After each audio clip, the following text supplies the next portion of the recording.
Fils et du Saint-Esprit. Amen. Aujourd'hui, le Christ Jésus, par 2 fois, nous dit « Vous n'appartenez pas au monde, comme moi, je n'appartiens pas au monde. » Et il dit, un peu avant de ce passage d'évangile, si le monde, enfin il le dit d'ailleurs aussi là, si le monde a de la haine contre vous, c'est que vous ne lui appartenez pas, et le monde aime ce qui lui appartient. Donc le Christ Jésus nous enseigne à de nombreuses reprises cet antagonisme entre l'esprit du monde et l'esprit de l'Évangile. Ça ne marche pas ensemble. Cependant, la tentation des chrétiens depuis 2000 ans, c'est d'essayer de faire des compromis entre l'esprit du monde et l'esprit de l'Évangile, quitte parfois à modifier, édulcorer l'Évangile. Ben oui, parce que c'est quand même pas agréable de ne pas être apprécié. Eh oui, vous vivez ça au quotidien. Vous savez, parfois, vous n'osez pas dire que vous êtes chrétien à tel ou tel endroit parce que on ne sait jamais ce qu'on va penser de nous, et puis parfois ça peut être désagréable. Alors du coup, voilà, on a ce petit problème. Jésus le sait, mais donc il faut faire attention. Et donc cet antagonisme entre les deux, et souvent dans l'histoire de l'Église, c'est arrivé qu'on ait ce problème. En fait, ce que nos ennemis nous reprochent dans l'histoire de l'Église, si vous regardez bien, c'est toujours en fait que des chrétiens étaient davantage dans la logique du monde de leur temps et pas assez dans la logique de l'Évangile, d'avoir trop trahi l'Évangile et d'avoir trop adopté la pensée dominante de leur temps. Donc vous comprenez bien que si on adopte, nous aujourd'hui, la pensée dominante, l'esprit du monde, ben on nous le reprochera un jour. Eh oui. Donc surtout, ne pas se laisser prendre par ces pensées dominantes qui voudraient à tout prix qu'on pense comme eux. Maintenant, l'Évangile, ça ne collera jamais avec ce que la pensée dominante. Ça ne va pas ensemble.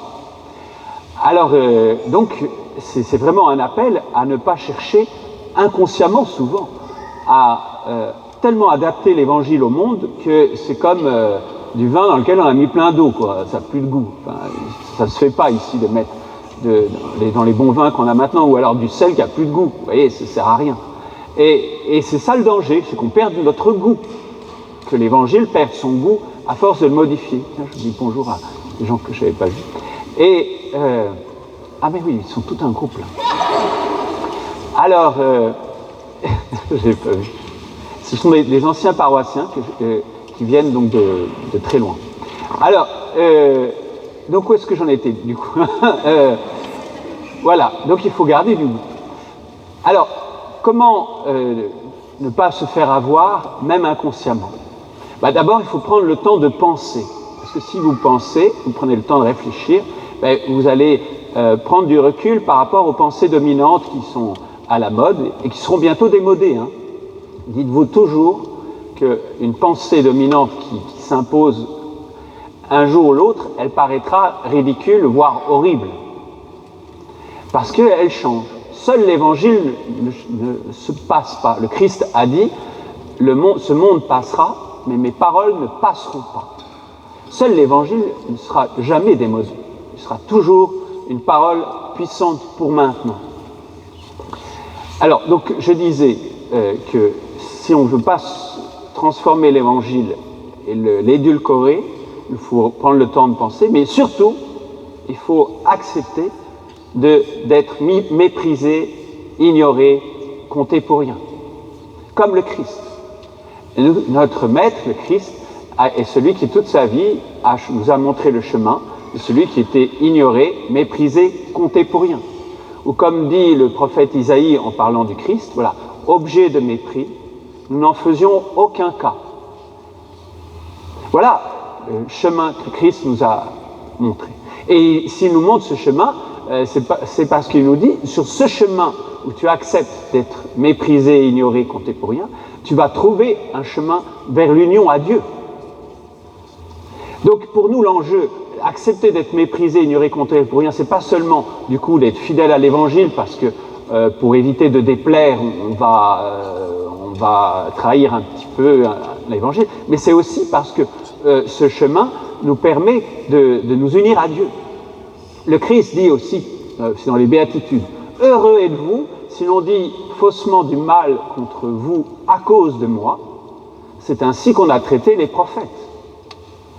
Et donc le chemin, en plus, et le Christ en plus il rajoute, réjouissez-vous, soyez dans l'allégresse, soyez d'être méprisé, compté pour rien, c'est au cœur des béatitudes, donc d'un vrai bonheur. Et le Christ dit ailleurs, malheureux êtes-vous si tout le monde dit du bien de vous, parce que c'est ainsi qu'on a traité les faux prophètes. Donc quand les chrétiens cherchent à plaire aux médias, aux pensées dominantes, il y a de fortes chances qu'ils, s'ils y arrivent à plaire, d'être des faux prophètes. Eh oui, il faut faire attention à ça, parce que c'est un piège dans lequel les chrétiens n'arrêtent pas de tomber et ça, c'est pas bon. Oui. Alors, ayant dit cela, je vous rappelle que donc le Seigneur nous demande non seulement d'accepter joyeusement d'être méprisé, ignoré, compté pour rien, parce que de toute façon, on a son estime. Il nous le demande parce que, effectivement, l'estime, la reconnaissance de Dieu est plus importante que l'estime et la reconnaissance des hommes. Et que, justement, c'est bien le problème, souvent, surtout de l'élite chrétienne, c'est d'attacher plus d'importance à l'estime, à la reconnaissance qui vient des hommes que celle qui vient de Dieu. Donc c'est un piège qui concerne davantage on va dire, dans les classes sociales plus élevées. C'est ce que dit l'Évangile, le chapitre 12 de Saint Jean. Mais, donc voilà, il faut faire attention. Et, du coup, je suis un peu décousu, là. Vous m'avez donné une émotion, là. Et donc, oui, je finis en disant, vous avez dans les saints des quantités d'exemples, non seulement de saints qui acceptent joyeusement d'être méprisés des hommes, mais qui parfois font exprès d'être méprisés des hommes. Vous en avez plein. Alors il y a toute la tradition des folles en Christ en Orient. Vous savez, ces folles en Christ, il y en a un dans le film L'Île, il fait des bruits d'animaux, etc. Enfin, il paraît complètement fou, mais c'est un saint. Et pensez à Saint François d'Assise, parce que vous connaissez Saint François d'Assise. On vous le présente avec une belle bure franciscaine. Mais qu'est-ce qu'il a fait quand il est devenu franciscain? Il s'est dénudé et il s'est habillé avec un sac. Ah, il a fait des petits trous dans le sac, il est habillé avec un sac. Enfin, vous imaginez le ridicule. Et il était heureux. Pensez à Saint Benoît Joseph Labre. Il ne se lavait jamais, comme d'ailleurs beaucoup de folles en Christ. Il ne se lavait jamais. Alors, vous imaginez, d'abord, il y avait beaucoup de bébêtes qui le promenaient sur son corps, mais ça sentait une odeur impossible. Il n'était pas invité dans les salons à la mode de l'époque. Et il avait une odeur insupportable. Et il le faisait exprès. Il faisait exprès pour justement, quelque part, cacher son secret d'intimité avec Dieu et puis pour s'unir au Christ, méprisé, ignoré. Saint Philippe Néri. Alors lisez Saint Philippe Néri, c'est à mourir de rire parce qu'il n'arrête pas de faire le clown alors qu'il est le conseiller des papes. Et il invite ses disciples à faire pareil.